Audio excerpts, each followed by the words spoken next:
आखिरी नबी हज़रत मोहम्मद सल्लल्लाहु अलैहि वसल्लम की पैदाइश से कबल अरब में कुछ ऐसे वाक़यात रोनुमा हुए जो इस बात की तरफ इशारा थी कि इस सरज़मीन पर कुछ गैर मामूली चीज़ होने वाली है।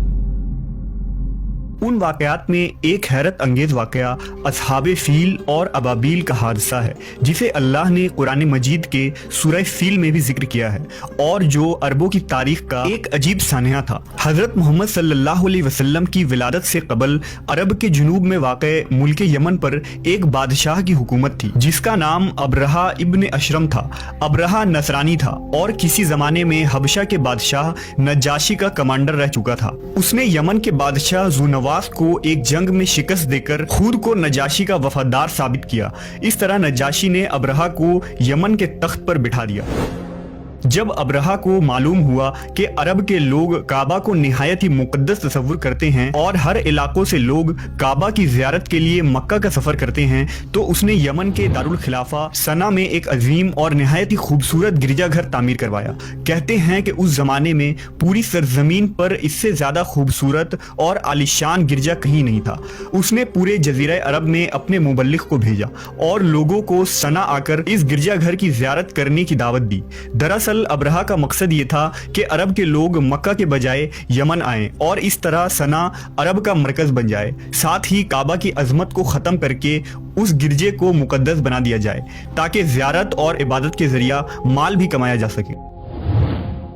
जब अरब के लोगों को उसके इस इरादे का इल्म हुआ तो वो तैश में आ गए और बहुत ही गजबनाक हुए। बावजूद इसके कि अरब के बेशतर कबीले मुशरिक थे, मगर वो काबा शरीफ की बहुत ही इज्जत और एहतराम करते थे, क्योंकि ये जगह हज़रत इब्राहीम अलैहिस्सलाम के आसार और मकाम से मंसूब था। लिहाजा मुशरिकीन अरब ने अबरहा के इस अमल को अपने दीन के लिए खतरा जाना। खासकर कुरैश मक्का इससे बहुत ज़्यादा खाइफ हुए। लिहाजा बनु किनाना का एक शख्स गुस्से में यमन गया और एक रात उस गिरजे में दाखिल होकर एक हिस्से में आग लगा दी, जबकि दूसरे हिस्से में निजासत और गंदगी फैला दी। जब अबरहा को इसकी खबर मिली तो उसने अपना सब्र खो दिया और मसीह की कसम उठाते हुए कहा कि वो अपने इस इबादत खाने की तौहीन का बदला काबा पर हमला करके लेगा।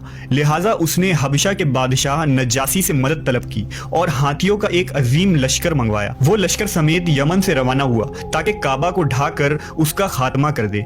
इधर अरब के तमाम कबीले अबरहा के खिलाफ उठ खड़े हुए और उसे शिकस्त देने के लिए मैदान जंग में कूद पड़े, लेकिन अबरहा के उस अजीम लश्कर के आगे अरब का हर कबीला शिकस्त खाता चला गया। बनु सलीम, बनु गुत्फान, बनु असद और बनु सकीफ जैसे बहादुर कबीले ने भी अबरहा के आगे हथियार डाल दिए। जब अबरहा का लश्कर ताइफ के करीब पहुंचा तो उसने एक दस्ता मक्का रवाना किया। जब वो दस्ता मक्का के करीब पहुंचा तो ऊंट देखे, लिहाजा उन्हें गनीमत समझकर अपने कब्जे में ले लिया। ये ऊंट कुरैश मक्का के सरदार जनाब अब्दुल मुतल्लिब के थे, जो हजरत मोहम्मद सल्लल्लाहु अलैहि वसल्लम के दादा थे। उन ऊंटों की तादाद 200 या 400 थे। जब यह खबर अब्दुल मुतल्लिब को मिली तो आप मक्का से बाहर आए और जहां अबरहा का लश्कर ठहरा था वहां जाकर अबरहा से मुलाकात की दरखास्त की।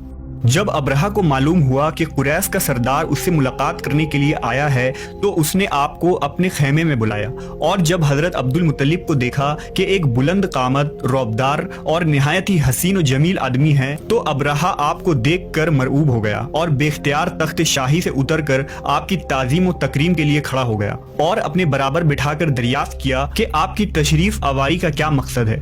हजरत अब्दुल मुतल्लिब ने जवाब दिया कि हमारे ऊंट और बकरियां वगैरह जो आपके लश्कर के सिपाही हाँक लाए हैं, उन सब मवेशियों को हमारे सुपुर्द कर दीजिए। ये सुनकर अबरहा ने कहा कि ऐ सरदार कुरैश, मैं तो ये समझा था कि आप बहुत ही हौसलामंद और शानदार आदमी हैं, मगर आपने मुझसे अपने ऊंटों का सवाल करके मेरी नजरों में अपना वकार कम कर दिया है। ऊंट और बकरी की हकीकत ही क्या है? मैं तो आपके काबा को तोड़ फोड़ कर बर्बाद करने के लिए आया हूँ। आपने उसके बारे में कोई गुफ्तगू नहीं की। हजरत अब्दुल मुतल्लिब ने कहा कि मुझे तो अपने ऊंटों से मतलब है। काबा मेरा घर नहीं बल्कि वो खुदा का घर है। वो खुद अपने घर को बचा लेगा। मुझे काबा की जरा भी फिक्र नहीं है। ये सुनकर अबरहा ने कहा कि ऐ सरदार मक्का, सुन लीजिए, मैं काबा को ढाकर उसकी ईंट से ईंट बजा दूंगा और वे जमीन से उसका नामो निशा मिटा दूंगा। इसके बाद अबरहा ने तमाम जानवरों को वापस कर देने का हुक्म दिया और अब्दुल मुतल्लिब तमाम ऊंट और बकरियों को लेकर मक्का वापस आ गए।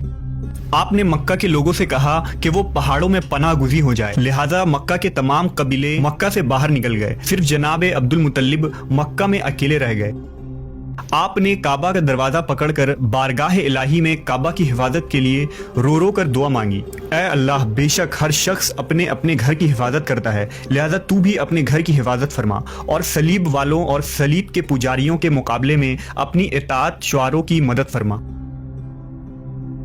ابرہہ جب صبح کو کعبہ ڈھانے کے لیے اپنے لشکر جرار اور ہاتھیوں کی قطار کے ساتھ آگے بڑھا اور مقام مغمس میں پہنچا تو خود اس کا ہاتھی، جس کا نام محمود تھا، ایک دم بیٹھ گیا۔ وہ اپنے ہاتھی پر جتنا دباؤ ڈالتا وہ آگے نہ بڑھتا تھا، لیکن جب وہ اس کا رخ یمن کی طرف کرتا تو وہ فوراً چل بڑھتا۔